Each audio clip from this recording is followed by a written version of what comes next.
can go with the checklist and read through it, but it kind of bounces around, and so I don't like it. For the walkthrough? Yeah, for the pre-flight. It doesn't have a very good flow to it, in my opinion. So doing it, when I first do it, yeah, follow the checklist just because you're learning it. But then you'll develop your own pattern, and every plane you can kind of take it to that one. So I usually start one side, kind of start on this tire, and just walk around the plane. So starting out, just gonna check the wing strut, wheel strut, making sure nothing's super loose or anything. Checking the brake, the disc, and then you have the pads down in there. No cracking, super worn pads or anything like that. This is in good shape. Tires looking pretty good. It is a training school. You will see flat spots on the tire. It happens. But check it, just make sure it's clear as much as possible and no cord showing through. So that's good there. Forget one thing. I'll put down the flaps.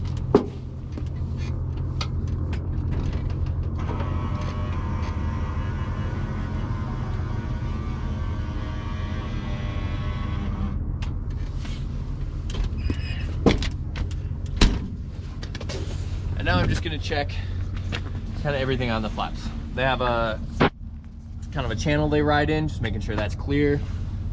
There's two of them, so there's another one down here. Make sure that's clear. This push rod, that's what actually extends the flaps. There may be a little play in it, that's fine, but I shouldn't be able to lift it up basically. Right. Just stay down in place. You're not expected to be a mechanic, so just doesn't look good. It's not bent, anything bolts missing, right, anything sticking out of place. Coming out to the ailerons, push them around.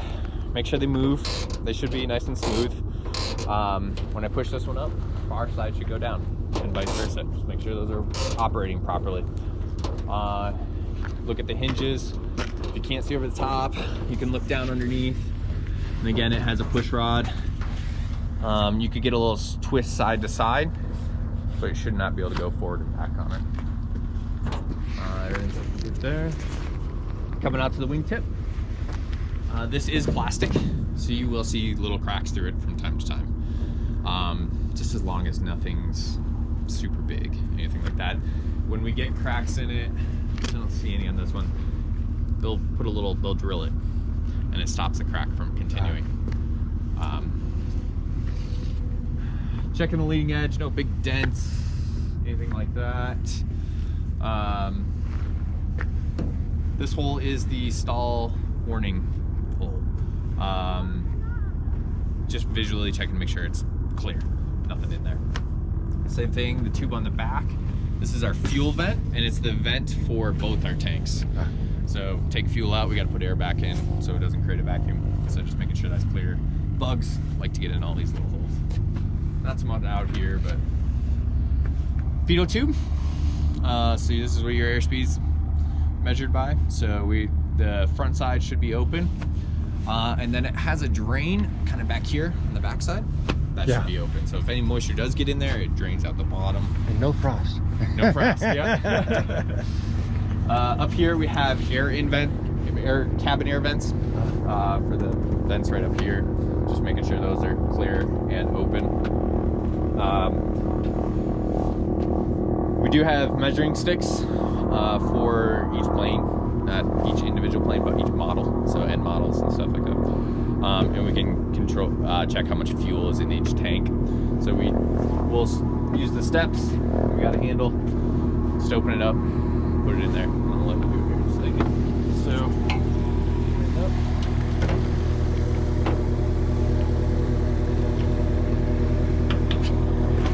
Then cap it off, we got just under 19 or so.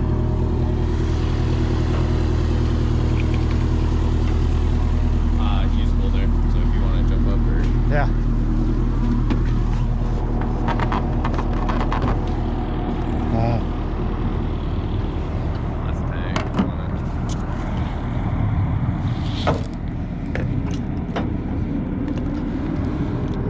Yeah, I concur.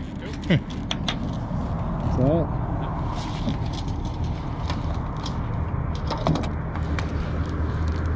Tight. Where's the handle down? Oh, it's on this side. Yeah, I guess you don't want any more drag on there. Nope. Yeah, so I always double check your fuel caps. Very common. Do you want to double check my cap? Yeah. Yep. You're tall enough.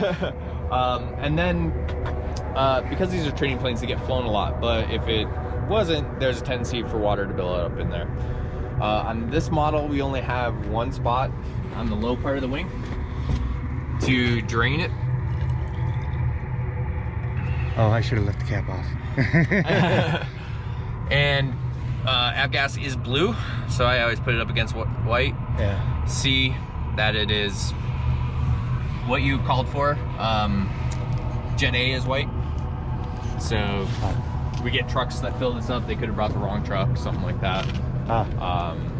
So, and then just make sure nothing's floating in there, right, and no water. If there is water, it's just like cooking. Oil and water mixing together. There's heavy oil content in here, so you'll see it separate out. Right.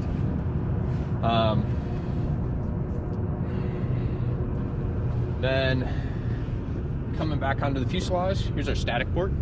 Just making sure that little hole is clear. That's what's running our altimeter, VSI, and a little bit on our airspeed. Just checking the cowling, making sure everything's good. Coming up to the front, these are purely cooling. So we're ramming air in the top here and forcing it down across. It's a horizontal engine. So just making sure those are clear, nothing down in them.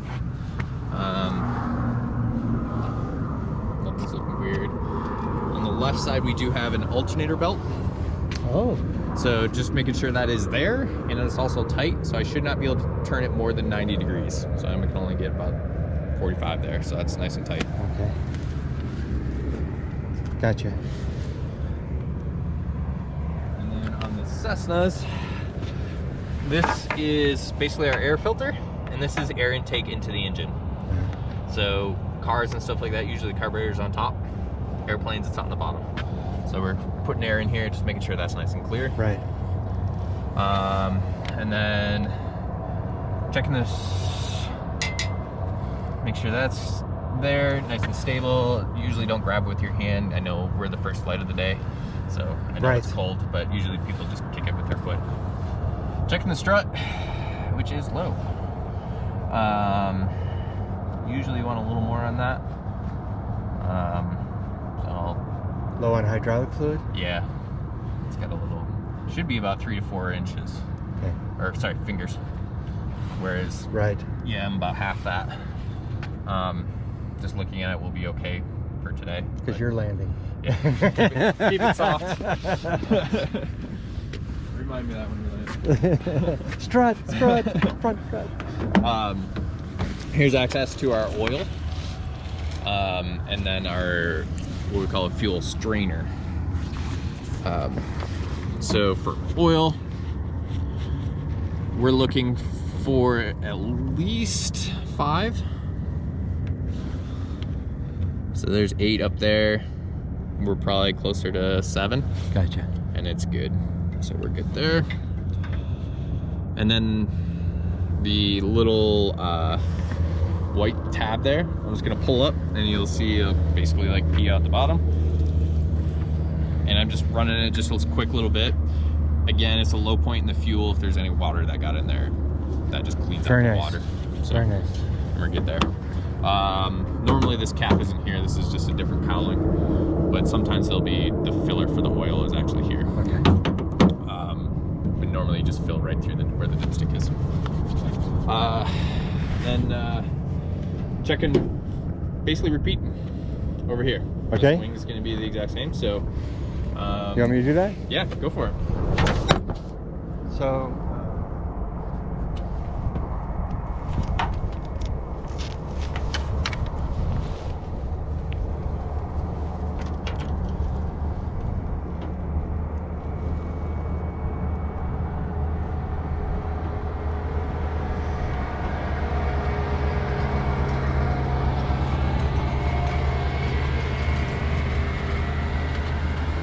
I can't keep a great suction. It drops. Oh yeah. It's relatively the same.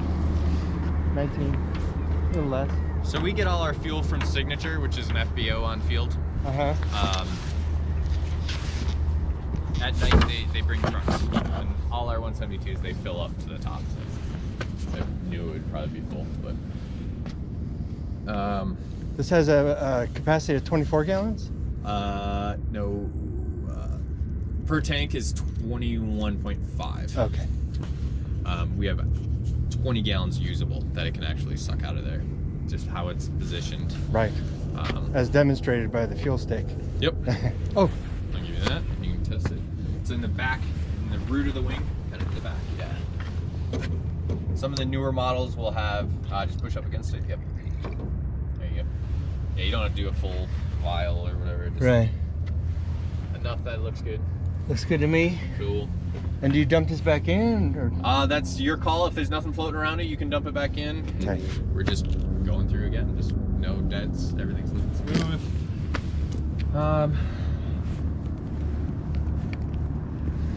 No cracks over there. I'm not seeing any. It's got new stuff recently. Everything's looking smooth. Moving freely. Hinges. All looking good. Push rod's good. Little access caps for GoPro.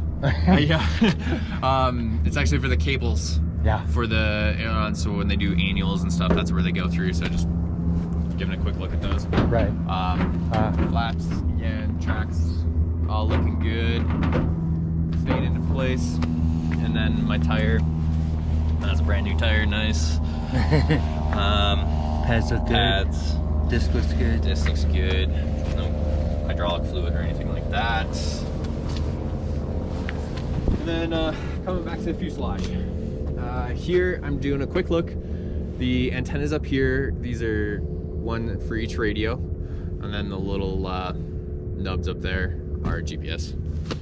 So coming back through the fuselage, this antenna is our ELT, emergency locator transmitter. If we crash, that's what goes off. Nothing big there. This is where the ELT is actually located on the plane. So if you crash and it didn't go off, you have access to it there and you can pull it out. But just making sure that's close. Bang on it? Yep. Is the tail just, it's another wing. All right, now everything's nice and smooth there. Clear. Coming back, we were talking about the trim tab on the ground. That's what this is. So it'll move at a different pace than the rest of the aileron. So usually I just kind of stick my thumb on it and just kind of feel it out. Check my hinges, everything's looking good there. Good across the back. Cessnas, you can push the tail. Pipers, you can't. So I can push the rudder back and forth. Check my hinge points again. Here, I can see up there. Down on the bottom is kind of where I can see all my connection points. So down in here, kind of inside, making sure everything's looking good there. I was talking about the alignment. I see it. That's that guy. High tech. It looks like it's been, we got a good alignment. Somebody's purposely done that. Yep. Then just repeating on the other side. We don't have a trim tab. So everything's looking good. Here's a crack. And then they just drilled it to stop it. So everything's good.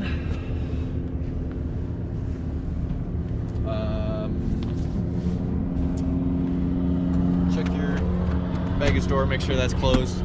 It's locked on this one. And that kind of completes